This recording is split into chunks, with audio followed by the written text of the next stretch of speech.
guest. Tonight, we celebrate our achievements and review our challenges. And once again, we are here in New Jersey Performing Arts Center, NJPAC, New Jersey's premier art venue, nationally known for its educational program. And here in the city of Newark, we like to say we love sounds of the city. Sounds of the city on a hot summer night. NJPAC continues to dazzle us. Tonight, we are so very proud to be here, showcasing yet another jewel within the rich arts and cultural life of the largest city of the state of New Jersey. In 2011, NJPAC was graced with national and international acclaimed artistes and performances, such as Flamenco Vivo, Baile Folclórico de Bahia, Madame Butterfly, Savion Glover, symphony orchestras and operas, and of course, as most of you know, because you were part of it, the historical Newark's Peace Summit with His Holiness, the Dalai Lama.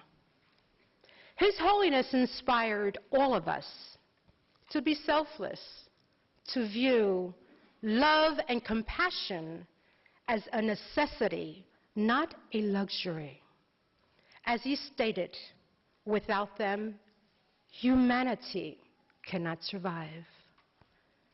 Let us begin this evening's program in the spirit of hope, love, and humanity.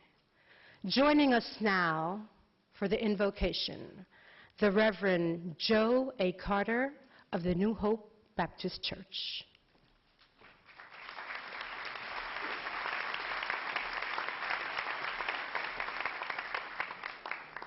Let us bow for a word of prayer. Our God, we come to you. We call on your name. We need you. We ask afresh tonight your presence in this place for our mayor, for our council, for our city, your city. We need your grace and mercy to forgive us. We need your hand of protection to keep us. And we need your sovereign will to guide us. Do that, our God, to the praise of your glory. And all of God's people said amen.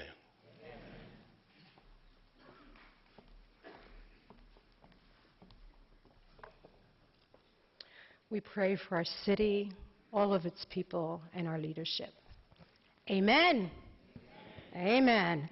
Okay, let us now rise for the presentation of colors, as we give honor to our nation's symbol of strength and unity. The presentation of colors by the Newark Police Department ceremonial units.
I pledge allegiance to the flag of the United States of America and to the republic for which it stands, one nation, under God, indivisible, with liberty and justice for all.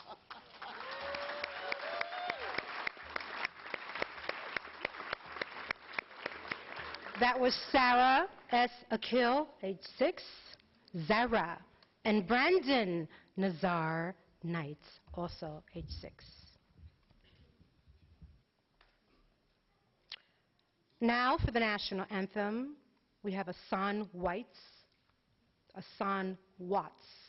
of Interscope recording artist, a Newark native. Asan Watts.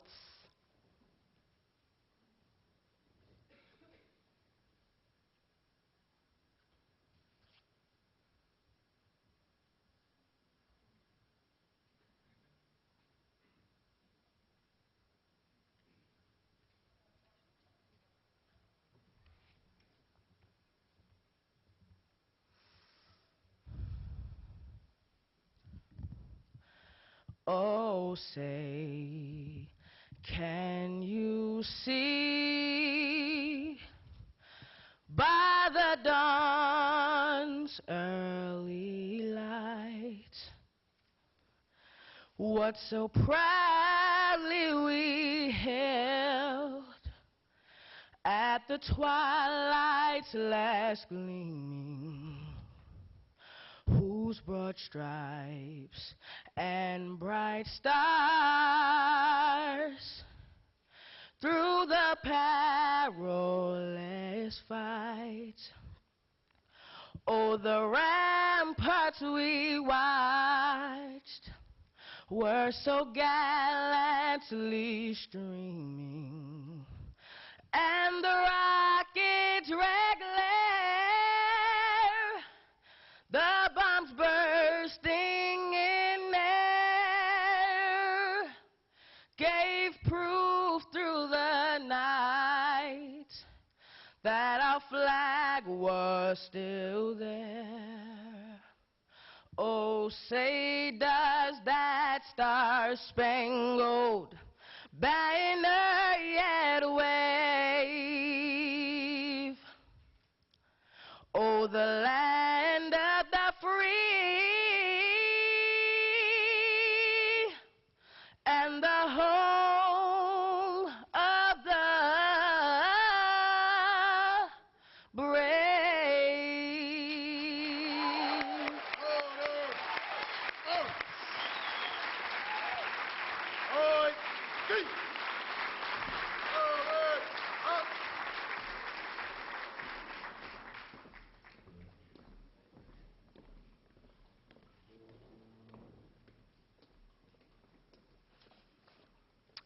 Thank you. Thank you very much. That was once again Asan Watts singing our national anthem. Newark native of Interscope recording artist from the great city of Newark, New Jersey.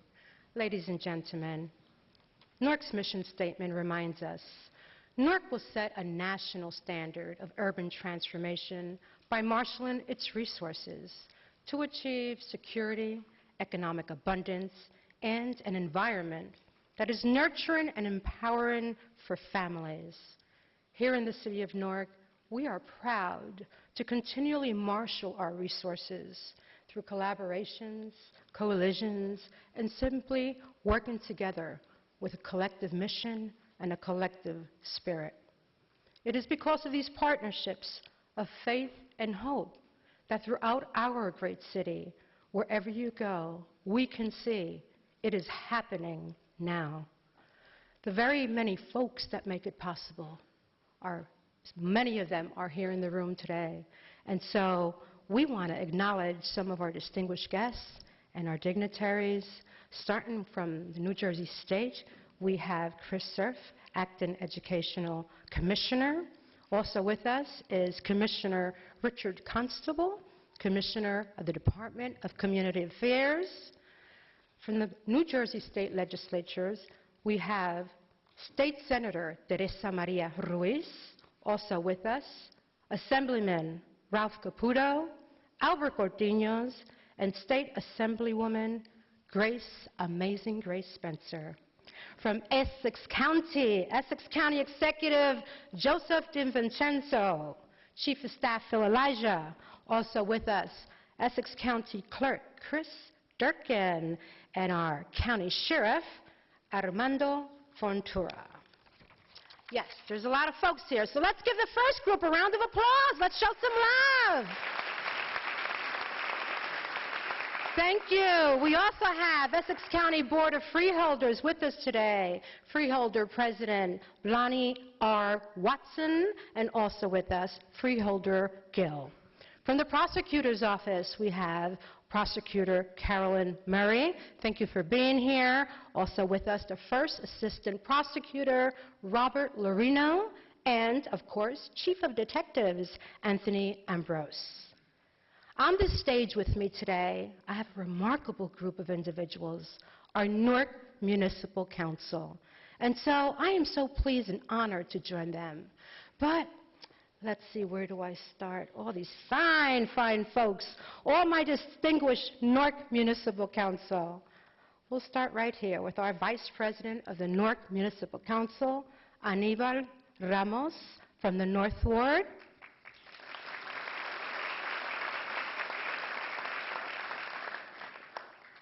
Councilman Rice from the West Ward. Councilman at Large Carlos M. Gonzalez.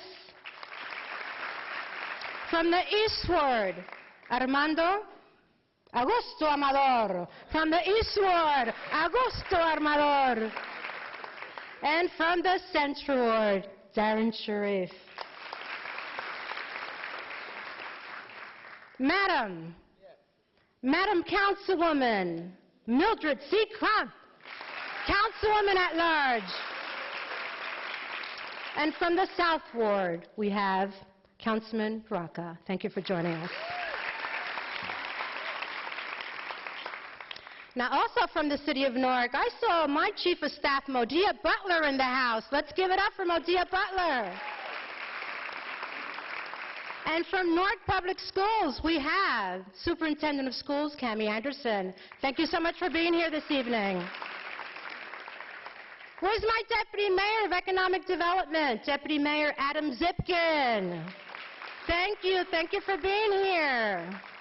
There are a lot of things happening in this city. It's happening now. And also with us, from the North Ward, we have Fran and Steve Arobato. Thank you so much for being here. Executive Director of the North Ward Center, Dr. Adrian Davis. Thank you so much for being here. And from the great Newark Museum, another icon in our great city, we have Director and CEO, Mary Sue Price Sweeney. Gracias for being here. Wow. Lots of beautiful people in a great city and doing great things. Because of you, it's happening now. Here in the city of Newark, our accomplishments can be measured by the actions of so many, our constituents, our community partners, our leadership, and the talented and dedicated Newark City employees. With us this evening on the stage is our business administrator, the Honorable Julian Niels.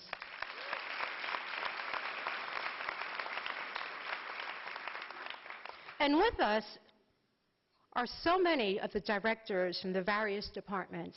So I'm going to ask all of our city directors to please stand and take a deserving round of applause. Our directors from all of the agencies in the city of Newark, it is because of your leadership, your character, your commitment, and your tenacity that things are happening. Thank you so much for your leadership. So, you know, we used to be in a world of black and white, pen on paper. Now we got to check the Blackberries. Okay, we're good. Last year's State of the City celebrated our sheroes and our heroes. It recognized our collective history and highlighted enhancing quality of life.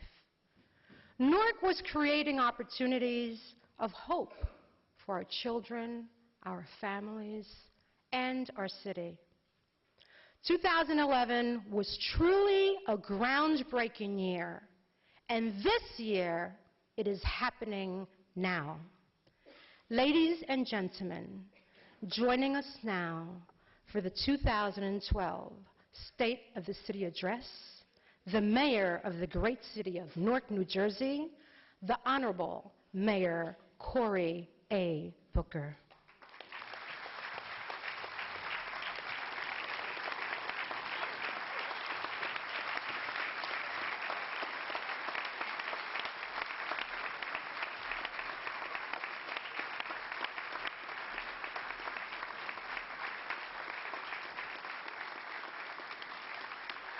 Thank you. Thank you very much. Thank you. Thank you. Before I even get into my speech, I want to make sure that I start with probably one of the most least often mentioned groups, but perhaps the most important for my administration and our city. I want to thank every single city worker. These are the people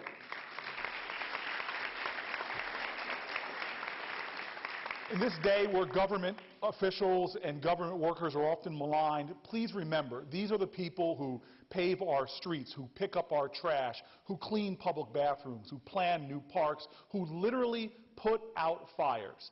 They have my gratitude tonight and every single day. People may not know your name, but they see your work every single day. This last 6 years on our employees and everyone has been difficult times. They've brought challenging financial realities, the most challenging we've seen in generations. In fact, the global economy, our country, our state, and our city have seen the most difficult financial challenges in my entire lifetime. Punishing financial realities, foreclosures, unemployment, poverty. The most savage of circumstances have been impacting city after struggling city across our country and across New Jersey, affecting us in painful ways, affecting our families and affecting our children. Amidst all of this, I am actually grateful that here in Newark, we didn't merely batten down the hatches and settle for just survival. Here in Newark, we have seen tough times before. So the last 6 years, we as a city have rolled up our sleeves and brick by brick, block by block, day by day, we worked through the hardships and find ourselves now a stronger city. Nonprofits, businesses, religious institutions, volunteers, activists, neighbors, leaders, and government have all been pulling together to fight forward, to climb a mountain of challenges, and we have together brought achievements to our city of which we should be proud. In fact, looking across our state and even across our nation, we can take pride that Newark, New Jersey, in a time of urban despair, has become a city of emergent hope. In a time of urban struggle, Newark is achieving civic success after civic success. And in a time of economic darkness, Newark, through sweat, tough decisions, and a prodigious persistence, Newark has summoned the dawn. Indisputably, the sun is rising again in our city. 6 years ago, who would have imagined that in the worst economy since the Great Depression, Newark would be experiencing its biggest economic development boom in decades and decades? 6 years ago, and into the worst housing crisis in 2 generations, who would have imagined that Newark would be building housing all over the city and building it for everyone, literally doubling the rate of affordable housing production? 6 years ago, who would have imagined that Newark's public schools would be the focus of the country and on the leading edge of educational change? 6 years ago, who would have imagined that Newark would be in the midst of the largest parks expansion of recreation spaces as well, the largest parks expansion in over a century? 6 years ago, who would have imagined that Newark would lead the state and inspire the nation in declaring that no matter how tough times get, those that need help must be given, not handouts, but hand-ups. Think about it. Newark, first in the nation to have a pro bono legal service organization for ex-offenders. Newark, first in the state to have a center to support grandparents raising grandkids. Newark, first in the state to have a financial empowerment center where the average resident sees a 10% increase in income and benefits. Newark, first in the state to have a one-stop center to help veterans coming back home to our city. And here in Newark, we will continue making many more firsts happen for our city, for our people. You see, Newark is doing things no one could have imagined 6 years ago that our city would have reversed a 60-year trend and that our population here in our city would be growing, where people are coming to live, to be here, to be a part of all that we are doing, to build a better brick city. You see, in very difficult times, we are accomplishing very ambitious goals. But there is still so much work to do. And there are still struggles that must be overcome. So we must continue to buckle down and even redouble our efforts now more than ever. And one area that we must increase the pace of progress, undeniably, is in making our city safe. Remember in 2010, we were actually among the leaders in the nation for reductions in shootings and murders, and even enjoyed the first month without a murder in Newark in 49 years. But with our success, we must also recognize our setbacks. No one should forget that from mid-2010 to mid-2011, we experienced persistent month after persistent month of increases in crime.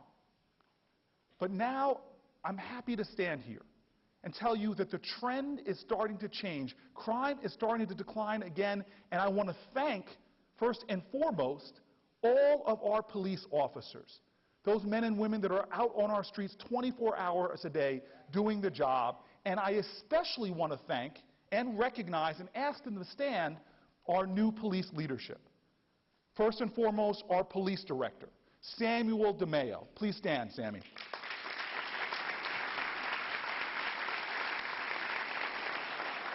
Sammy is a second-generation Newark cop that has brought ideas that in a time of trial for our department have put more resources out there and found creative ways to get the job done. But I will not forget his partner, his wingwoman, the first female police chief in the history of our city, 300 years. Would she please stand, Sheila Cory.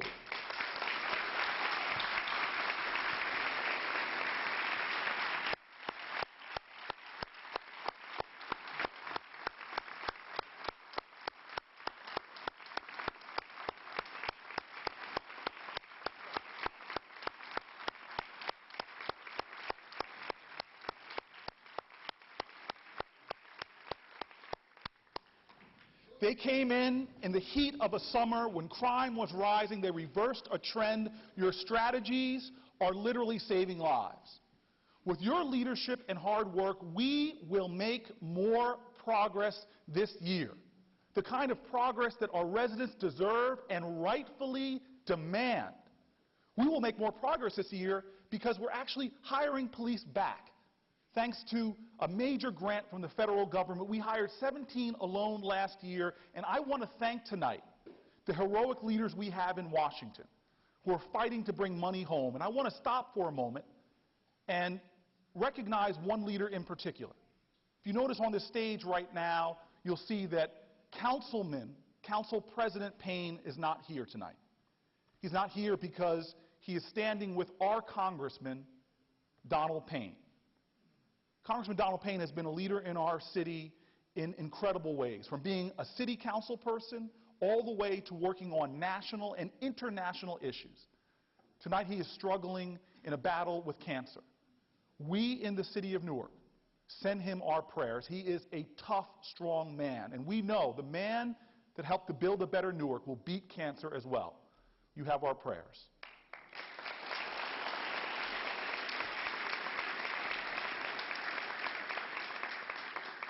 We're going to make more progress in crime this year because we're continuing to make incredible and critical investments in police technology. And we'll have some pretty significant announcements to come. We're going to make more progress this year because we're taking more guns off the streets at levels that have not been seen in our city in decades. This year alone, already our gun recovery rate is up 108%. And thanks to an incredible coalition that Samuel DeMeo and Sheila Coley have pulled together, a coalition of federal agencies, our great Essex County prosecutor, our great Essex County sheriff, we are pursuing increased jail time and even federal time for those who wreak havoc in our neighborhoods with guns. And we are going to make more progress this year because we are thinking creatively about how to reduce violence, including launching the only ceasefire-inspired violence reduction strategy in New Jersey. I discussed this last year in my State of the City speech. And we're now implementing that strategy as we speak. You see, we're offering known gang members in historically violent areas support to end cycles of violence and help them with jobs and more. But if they choose not to take our offers of help and the violence in that neighborhood continues, there is a swift and focused enforcement. Since that program's launched in one neighborhood in the Central Ward, crime has plummeted in that new community area 48%. And tonight, I'm announcing with that success that we will launch this proactive crime strategy in 2 more neighborhoods very soon. And as it continues to work, we will continue to expand it.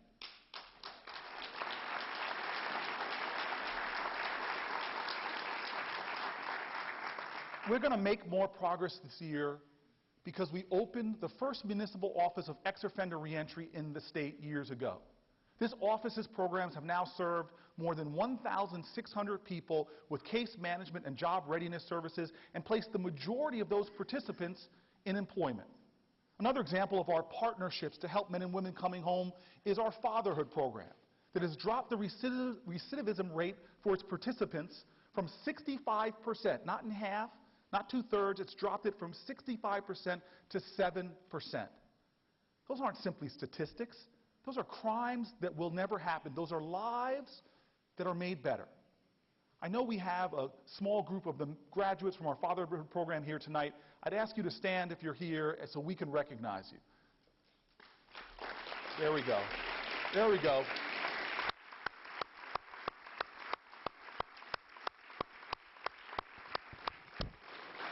So let's be clear.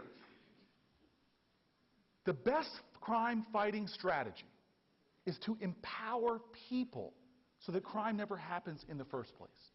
My administration will not yield in creating and deepening partnerships with individuals and organizations that are standing up and helping people succeed despite their past mistakes. But look, the best way to empower a person's life and to empower our city is to focus on education. Indeed, the future of our city will turn on what we do now in our schools, classrooms, and in our homes. And if there is any area in Newark that calls for leadership from all of us, that is in education. We have failed too many of our kids for too long. Even after nearly 2 decades of a state takeover, we have not shown anywhere near the kind of transformation our kids need and our parents demand. It is time for a new era in our city. It's time for a new era of accountability. We will no longer accept failing schools, schools that fail to serve the genius of our city. Whether they are charter schools or district schools, changes must be made. Look, expanding the school day is good for our kids, and we're doing it. Insisting that failing schools be replaced with higher performing schools shouldn't be controversial. It is common sense. I want to thank our school board president, Eliana Pintor, and the other school board members who are standing up more and more for common sense and courageous action. And this is why I, with my whole heart, support our new superintendent, Cami Anderson. Cami, please stand.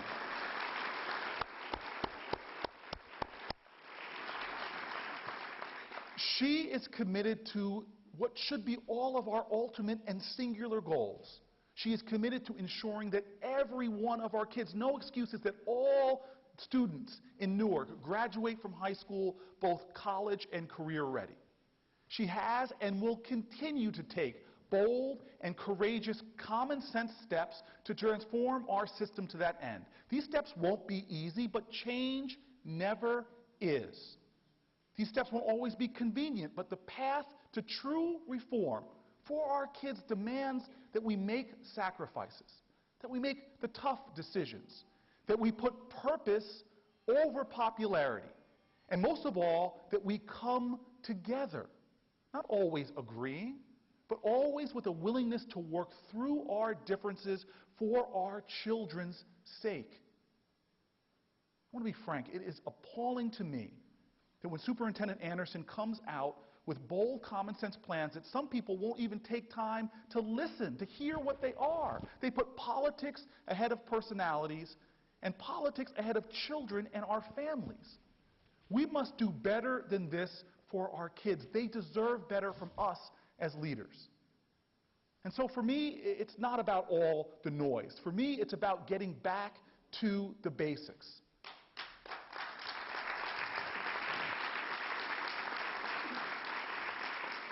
And the basics are simply this. We need to ensure that we have a great teacher in every classroom.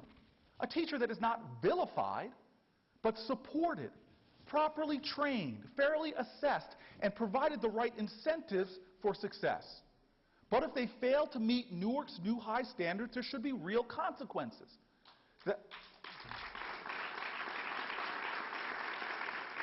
That's why we need to create a tenure system that works for everyone, one that works first and foremost in the best interest of our kids. That's why I believe right now, and want to say publicly, it's important that we all pull together and support Newark's senator, Democratic Senator Teresa Ruiz, and her efforts to create a real tenure reform bill. Thank you, Teresa Ruiz. Where is she? Thank you. I'm proud that for my 6 years as mayor, with the support of this council, we have found every way to support our kids. From Newark athletic fields that are new and incredible. We've done athletic treasures that are including like new school stadium, which has been restored for the first time in 80 years. It is a stadium worthy of our children.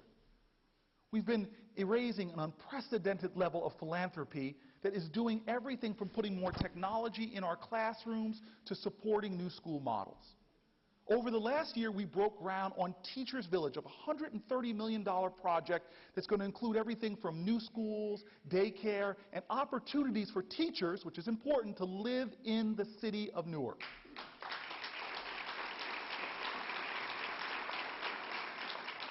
We launched a historic program to build new home libraries for kids to have books that they own for thousands of our kids. We raised money to support the expansion of learning time in 15 of our schools so that kids have more time to learn and focus on those basics.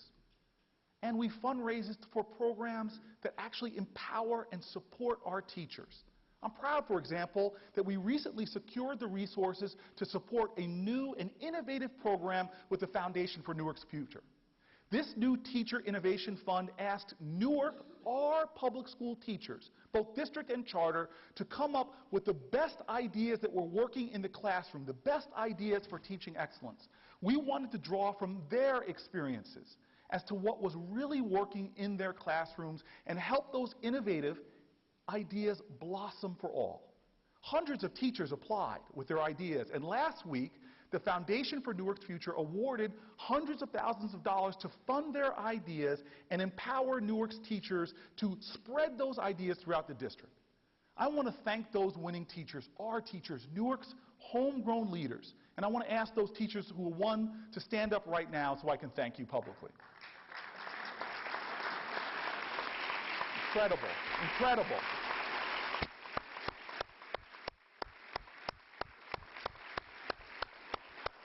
Incredible. You see, this is what I'm committed to. This is what Superintendent Anderson is committed to. Lifting up those educational soldiers who, with little fanfare, are getting the job done and serving the limitless genius of our children. We as a city must be focused on what is really important and be a mission-driven city in every area. And when it comes to city governance, there's no more important document that reflects our city's mission and focus than our city's budget. In the midst of the most difficult financial realities of a generation, in the midst of a global economic crisis affecting city after city all over our state, my administration has worked hard on preparing a budget that will accomplish the mission of moving our city forward through incredibly tough times. We can't fail now in producing a responsible, balanced budget, or there will be consequences, and it will be Newarkers who suffer. Not acting isn't an option. Budgeting in these hard times can't be about what's politically expedient. It must be about standing up in the storm, taking the hits, and moving the city forward so that 2 years from now, we are a city that is through this financial storm and free of its torment. This is what we have been doing the last 2 years. We have made the most difficult, painful decisions and are almost free from the historic budget challenges that have plagued Newark for decades. Remember, 7 years ago, Newark was staring at a structural budget deficit that would have exceeded $200 million if we did not act. A deficit that was ballooned by massive cuts in state aid and Port Authority revenue. And of course, it was all made worse by an economic global meltdown of monumental proportions. But in the face of unprecedented budget challenges, we did not just lie down. We fought through. We pushed through our challenges so that today we are stronger than we were 2 years ago. The budget I submitted this year is balanced with the least reliance on one-time revenue in years and years. This is not about smoke and mirrors, gimmicks and games. This is about hard work, innovative thinking, sacrifice, and facing up to sometimes unavoidable pain. If you look at the last 2 years, we've cut spending every place we can. If you take out pension, health care costs, and other expenses over which we have little near-term control, we've cut spending in our city by nearly 20% and our workforce by over 25%. Few other governments in New Jersey have achieved that kind of reduction. And fortunately, by standing up and taking the pain then and making the tough choices in the past, now, for the first time in 3 years, there will be no significant layoffs, and a lot of employees will like that. There'll be no furloughs this year at all.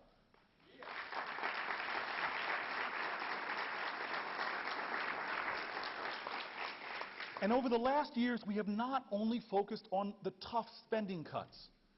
We've increased revenues by putting more systems in place that make sure everyone pays their fair share. Even more, our very aggressive approach to economic development is increasing the city's revenues from the financial contributions provided by new and growing businesses. I am deeply grateful that our state legislators and our governor's team are helping us pursue a number of other revenue-growing and generating opportunities. For making sure our tax base continues to expand by creating more and more development incentives for businesses to grow here. And ideas like a fair tax on the land in the East Ward where companies stack those ugly containers that obscure our skyline. During these incredibly difficult times, I just want you to know we have been asking for a lot of sacrifice from Newarkers. And I've demanded that my office share in that sacrifice. We've cut the budget of the mayor's office and reduced the number of people that work there. I also cut my salary in the face of all the economic challenges. I took the 2 furloughs that other employees took, and last month we submitted 2 pieces of legislation. One that will eliminate longevity pay for elected officials. We should not be rewarding politicians for simply staying in office. The other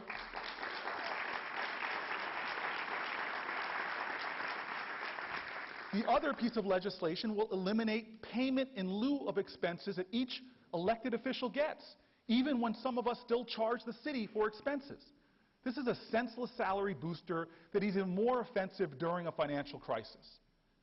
And that's why I have no reluctance in asking our clerk and our city council to step up and do their part. For 6 years, the clerk and the council have not matched the level of cuts and sacrifice that the administration has absorbed. And as elected officials, the council should share in more of the pain. The clerk and the council should have taken both furloughs. They should have joined me and been amongst the first to cut their salaries. They should eliminate needless expense accounts. They should eliminate payment in lieu of expenses. They should eliminate longevity pay for elected officials. They should do their part. I've asked in this budget the council and clerk to come up with $4 million worth of cuts. I've asked them to keep pace with the administration's cutbacks in salary, expenses, and personnel. I've asked them to lead instead of sitting back and criticizing my leadership without offering their own.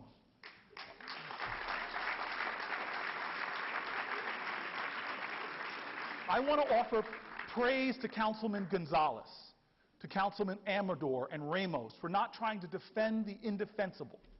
These councilmen this week are developing a plan to do the right thing and to show true leadership by cutting back expenses. I hope their colleagues will follow their lead. And if the council fails to lead, unfortunately, this time we will have to make more cuts. Last year, if the council made tough decisions, as the administration did, they could have saved some of our funding for our libraries, recreation, and police, but instead they chose to do little with their budget and criticize me for taking very unpopular, difficult choices. This year, they can't do that. With the clerk and council budgets greater than Jersey City, Trenton, Patterson, Camden, Atlantic City, Perth Amboy, and Irvington combined, they cannot do nothing. These times call for action and they call for sacrifice. They call for leadership. We must get through this crisis and cut $4 million.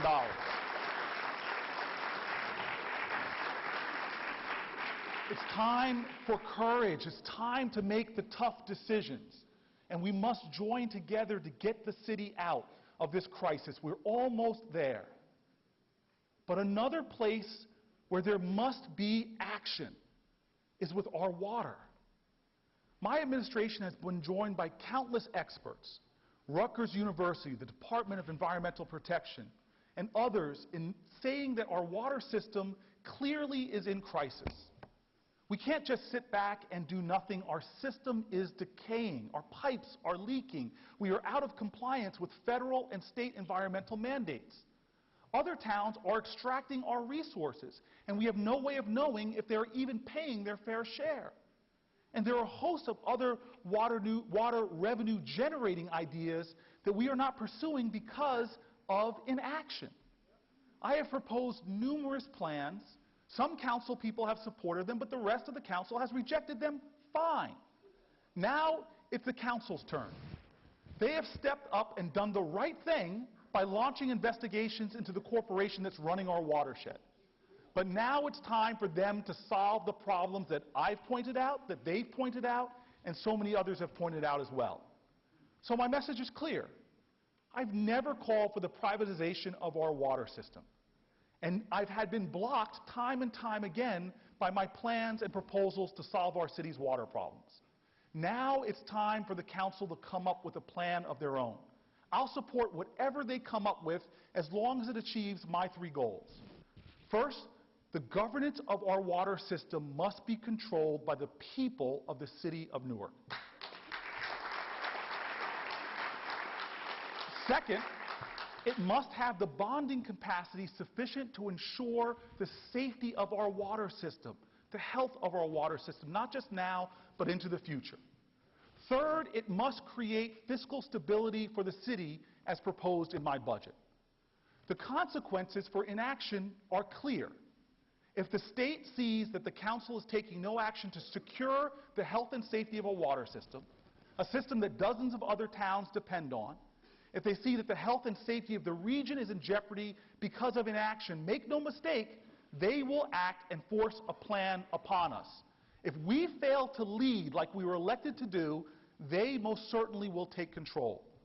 Our city needs action. It's time for the council to deliver.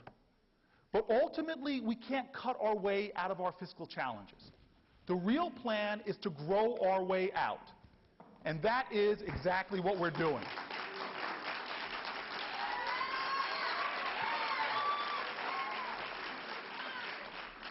if you can't take the heat. In the worst economy in 70 years, Newark is producing an economic development boom not seen in our nation, in our city, in over a generation. We are building the first 2 new hotels in our city in 40 years. Right now, as we speak, for the first time in 40 years, a Marriott and an Indigo are speeding towards completion.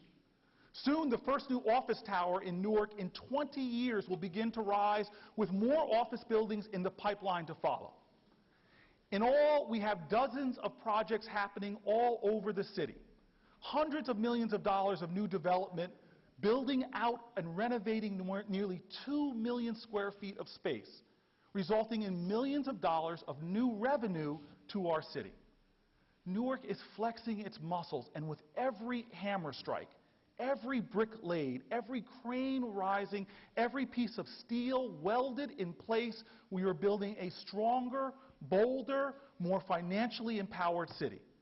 And we all know that a great city isn't just about new hotels and office towers. And so we haven't yielded in our commitment to other areas of our city, like recreation centers here in Newark. Remember, we opened the Clubhouse, a new recreation center in the Central Ward. And now construction has begun on a new recreation center on Grafton Avenue in the North Ward. And tonight I am proud to announce that we will begin construction on the 3rd new recreation center of my administration. We will break ground in the next year on the first new recreation center in the South Ward in more than a generation.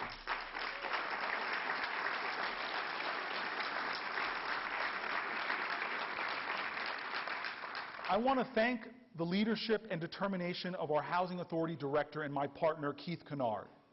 The chairman of the Housing Authority also I want to thank, who also happens to be my chief of staff, Modia Butler. And I want to thank all the dedicated commissioners and, most importantly, the Housing Authority employees who every day serve our city, help our citizens, and partner with us to build our future. And beyond recreation centers, our historic parks expansion continues. Over the last 6 years, we have refurbished over 40 acres of parkland, creating or renovating parks in every ward of our city. This year, our work continues. We are returning the city to the Passaic River. And for the first time in our city's history, we are creating a park right on our waterfront, 15 acres. I want to take a moment.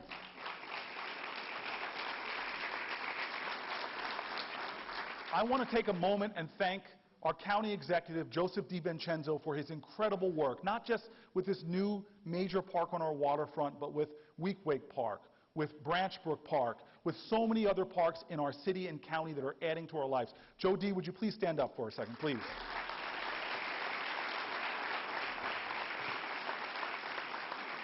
The county partnership with the city, a partnership with the Trust for Public Land, and decades of advocacy from Newark residents will ensure that this new 15-acre park will open on the river later this year.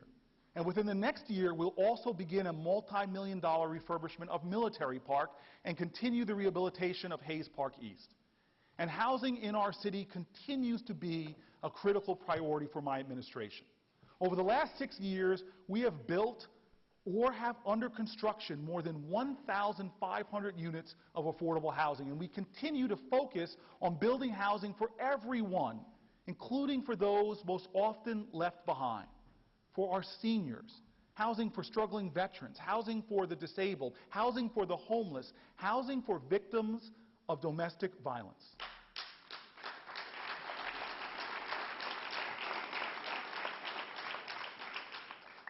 And we are rapidly expanding housing for college students who add to the strength and economic vitality and even volunteerism of our city. NJIT will soon break ground on their new Greek Village project with new housing for 600 students.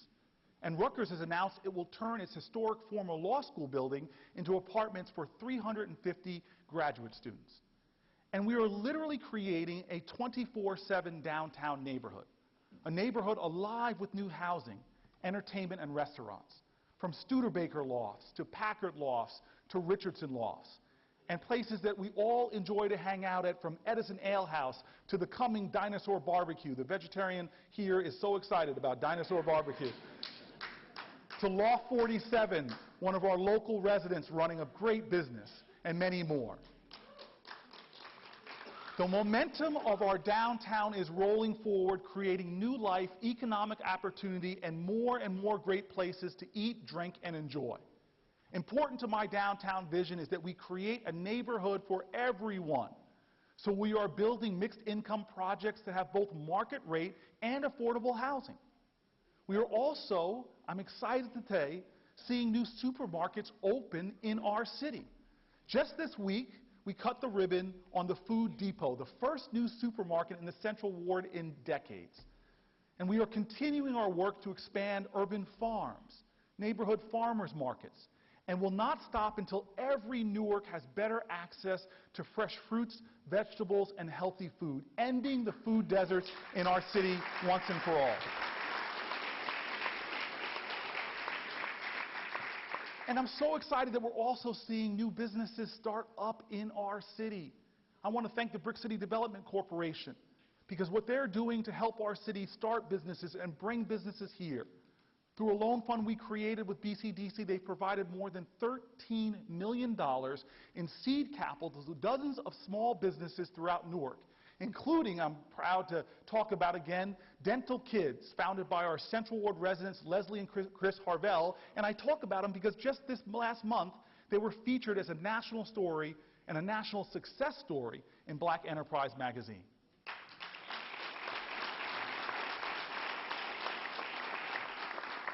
Newark is becoming a powerhouse regional leader in attracting warehouse, transportation, and logistics companies.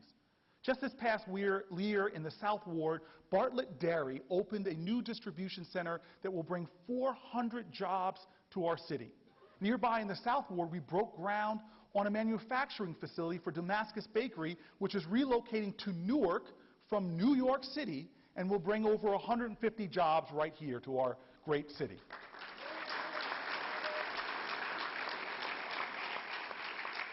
And Councilman Amador, we haven't forgotten the East Ward, because in the East Ward, we broke ground on a new refrigerated distribution center for Wakefern, which will be their base of operations to service ShopRites from Boston to Baltimore. This project will bring 150 jobs to Newark and will join other accomplishments in the East Ward, like warehouses for Pitney Bowes and Mimeo.com, which have already brought hundreds of jobs to our city. And I'm proud to announce that in this transportation and logistics bonanza that Newark is undergoing, this spring we're going to continue it and build out our port even more, with the Morris companies breaking ground on a 250,000 square foot distribution center on Lister Avenue that will bring more jobs to Newark. For the first time in decades, Newark is seeing companies move their national and global headquarters to Newark. Not from Newark, they're moving them to Newark. From Panasonic Corporation of North America, who signed a lease to relocate headquarters and bring 1,000 employees to Newark, to my favorite Manischewitz, moving their global headquarters here, making Newark, forget Napa Valley, making Newark the wine capital of the world. So we'll bring all the jobs, Ada. We'll bring all the jobs. Audible.com, Ada, has also moved their headquarters to 1 Washington Park, and this past year expanded into tens of thousands of additional feet, and has continued to hire employees after employees, scores of new employees. And I want to emphasize, like Ada did for me, that with all of this economic development and all of the increased revenue to the city as a result, the most important part of the picture are the jobs for Newark residents. All of these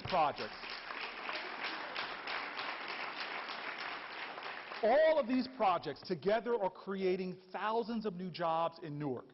Jobs that my administration and this city council are making sure provide opportunities for Newarkers. We're working hard with developers and the Essex County building trades. I see you out there, Marty, and appreciate your hard work. So when the construction projects begin, Marty and his team are making sure that Newarkers get a high percentage of those jobs, like we're seeing right now at the hotel, Marriott Hotel. But it's not only the construction jobs where we are creating opportunities for the residents. It is also the permanent jobs as well. All of the projects I've discussed tonight have committed to first source agreements, where Newarkers will be given the first opportunity for new jobs. To provide Newark residents with even greater opportunities for employment, today I'm announcing the launch of something new. And I know, as Ron Rice and I were tweeting a few moments ago, that it's going to be something he'll be excited about. We are launching something called Newark Jobs Connect, powered by a company called Tweet My Jobs. So it sounds a little funny for a twittering mayor to be talking about this, but let me explain. This new social media platform is going to allow Newarkers to instantly see new job listings through whatever medium they prefer, be it Facebook, Councilman Amador has thousands of friends, through Twitter, through email, or their mobile device. And you can see, this is an amazing part, you can see which of your Facebook friends are working at the companies with the job openings, which is incredibly helpful because studies show that when applying for jobs, your chances greatly increase if you have a reference from a current employee. It's time that Newarkers embrace new technology and use their social networks to become real job networks. Look, I stood here last year and told you that 2011 would be Newark's groundbreaking year. And that is exactly what has happened. Over $700 million of construction projects are underway that will ultimately create 6,000 jobs in our city, 3,000 construction jobs and 3,000 permanent jobs. But if you thought 2011 was a historic, was an incredible, was an amazing year, well, you ain't seen nothing yet. Right now,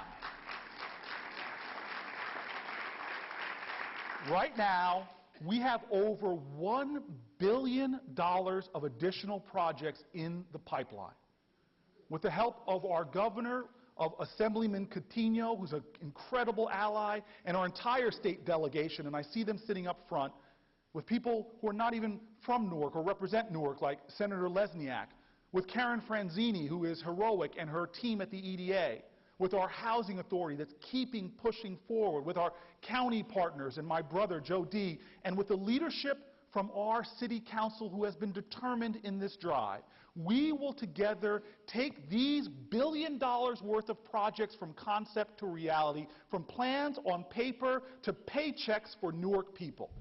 Together, we know we can continue the most exciting period of transformation and opportunity in Newark since the 1950s. Ladies and gentlemen, Newark, we are rising. Our city is growing more vibrant. Opportunity is literally beginning to spring from the ground thanks to the sweat, hard work, struggle, and sacrifice of Newarkers and our friends.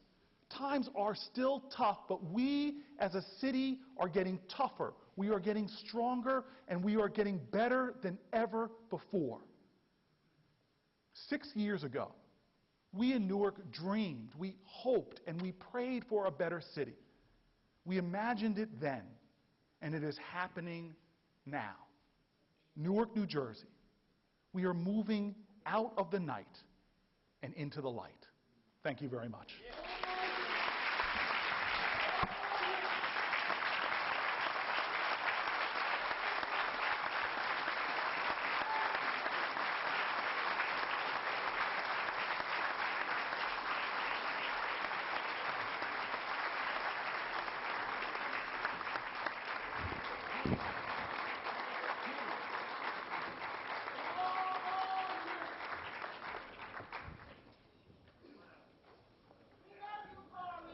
Thank you very much. I'm very proud to have the final prayer, but there's a hero in our room that was not mentioned, and a trailblazer, just like Sheila Coley. We in Essex County have a lot of pride and a lot of trailblazers, and perhaps the most significant trailblazer in our state legislature is here right now. We have our Speaker of the State Assembly, Sheila Oliver, here as well.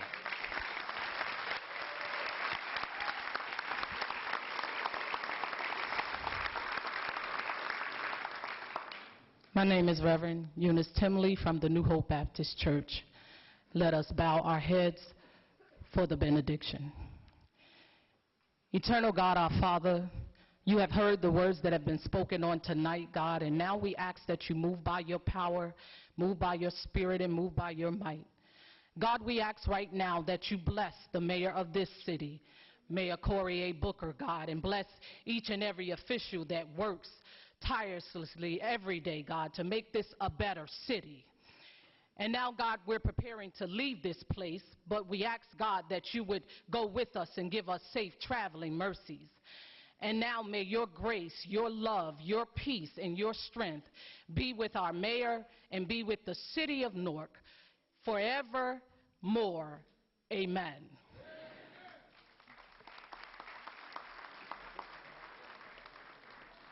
Ladies and gentlemen, this concludes this evening program. May you go in peace to serve humanity.